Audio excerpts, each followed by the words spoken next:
1990, Mike took over his father's empire and is, in fact, doing a better job than his dad did. We see each other once or twice a year on the golf course. He and his wife are wealthier than you can imagine. Rich Dad's empire is in great hands, and Mike is now grooming his son to take his place, as his dad had groomed us. In 1994, I retired at the age of 47, and my wife Kim was 37. Retirement does not mean not working. For us, it means that, barring unforeseen cataclysmic changes, we can work or not work, and our wealth grows automatically, staying ahead of inflation. Our assets are large enough to grow by themselves. It's like planting a tree. You water it for years, and then one day it doesn't need you anymore. Its roots are implanted deep enough. Then the tree provides shade for your enjoyment. Mike chose to run the empire, and I chose to retire. Whenever I speak to groups of people, they often ask what I would recommend that they do.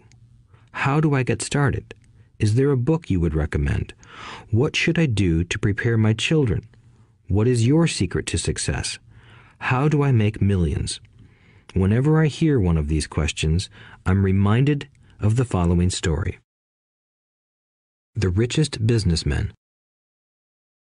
In 1923, a group of our greatest leaders and richest businessmen held a meeting at the Edgewater Beach Hotel in Chicago.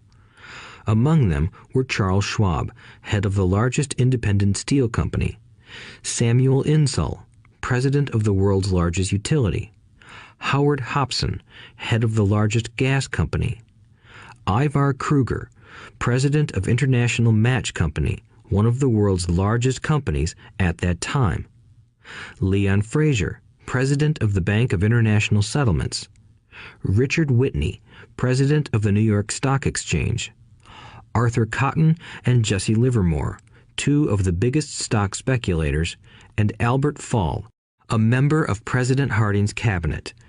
25 years later, 9 of these titans ended their lives as follows. Schwab died penniless after living for 5 years on borrowed money.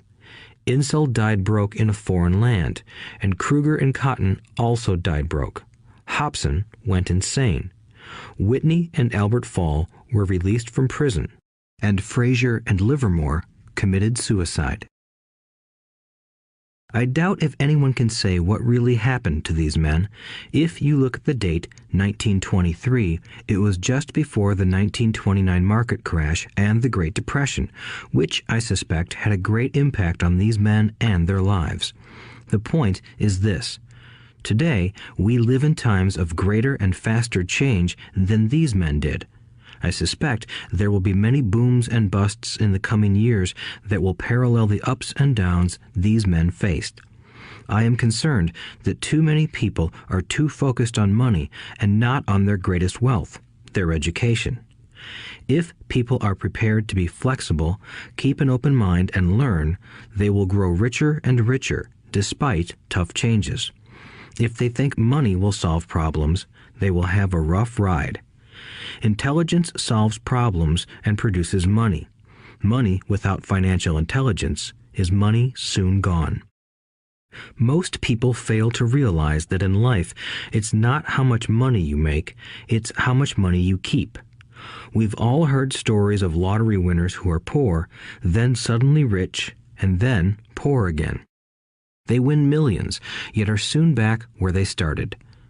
Or stories of professional athletes who at the age of 24 are earning millions, but are sleeping under a bridge 10 years later. I remember a story of a young basketball player who a year ago had millions. Today, at just 29, he claims his friends, attorney, and accountant took his money, and he was forced to work at a car wash for minimum wage. He was fired from the car wash because he refused to take off his championship ring as he was wiping off the cars.